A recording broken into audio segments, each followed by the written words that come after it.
আজ সকাল থেকেই আমাদের বাড়িতে ভীষণ ব্যস্ততা চলছে। কারণ আজ আমাদের বাড়িতে মন্দির পুজো। এই পুজোটা আমার কাছে খুবই স্পেশাল কারণ বিয়ের পর এটাই আমার ১ম মন্দির পুজো দেখা।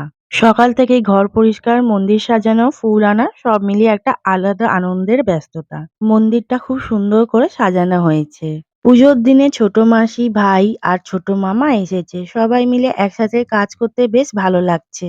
যোগা শেষ হতে না হতেই ঠাকুরমশাই এসে গেলেন। উনি খুব সুন্দর করে পুজোর সব জিনিস রেডি করলেন। তারপর ধীরে ধীরে শুরু করলেন পুজো।